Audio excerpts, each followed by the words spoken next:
Gaza पट्टी में दाखिल होने के बाद अब गाजा शहर में घुसने को तैयार इजरायली सेना। इजरायली डिफेंस फोर्स ने जारी किया ऑपरेशन का फुटेज। इजरायली डिफेंस फोर्स ने गाजा शहर का वीडियो एक्स पर पोस्ट किया, लिखा अब आप इसे ऐसे नहीं देख पाएंगे। इजरायली आर्मी के प्रवक्ता का बयान, सेना ने गाजा शहर को चारों तरफ से घेरा, सुरक्षा बल का ऑपरेशन जारी। गाजा में 130 हमास आतंकवादी मारे गए। इजराइल की ग्राउंड फोर्स ने 130 आतंकवादियों को मार गिराया। उत्तरी इजराइल के किरियत शमोना पर लेबनान से दागे गए रॉकेट। शहर के एक रिहायशी इलाकों में भीषण आग लगी। हमास ने ली किरियत शमोना पर रॉकेट अटैक की जिम्मेदारी। हमास का दावा, लेबनान डिवीजन ने दागे करीब 12 रॉकेट। किरियत शमोना में एक शॉपिंग कॉम्प्लेक्स में फटा एक रॉकेट, कई दुकानों और गाड़ियों में भीषण आग लगी। गाजा से मध्य इजराइल पर रॉकेट अटैक हुआ, कई रिहायशी मकानों को नुकसान हुआ। हमास के हमले में किसी के हताहत होने की खबर नहीं, कई गाड़ियां धमाके की चपेट में आकर तबाह हुई। इजरायली सेना ने दक्षिणी लेबनान पर हमले का वीडियो रिलीज किया, कई इमारतें तबाह हुई, जंगल में हिजबुल्लाह के ठिकानों पर बम बरसाए गए।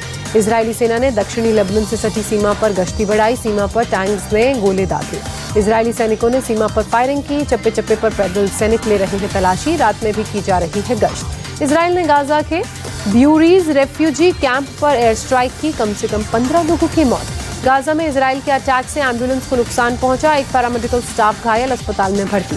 विदेश मंत्री डॉक्टर एस जयशंकर ने 7 अक्टूबर को इजराइल पर हुए हमास के हमले की निंदा की, कहा आतंकवाद किसी भी रूप में मंजूर नहीं। इटली में विदेश मंत्री ने फिलिस्तीन का मुद्दा उठाया, कहा फिलिस्तीन की समस्या का समाधान जरूरी है, 2 देश का सिद्धांत ही हो सकता है इसका हल।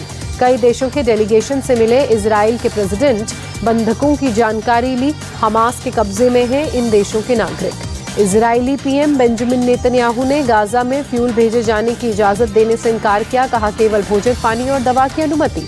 इजराइल हमास के बीच जंग का 28वां दिन आज, अब तक दोनों तरफ से 10,500 से ज्यादा लोगों के मारे जाने की खबर। इजराइल का दावा, अब तक हमास के 12,000 ठिकाने तबाह, हमास के हथियारों के गोदाम और रॉकेट लॉन्चिंग पैड भी उड़ाए गए।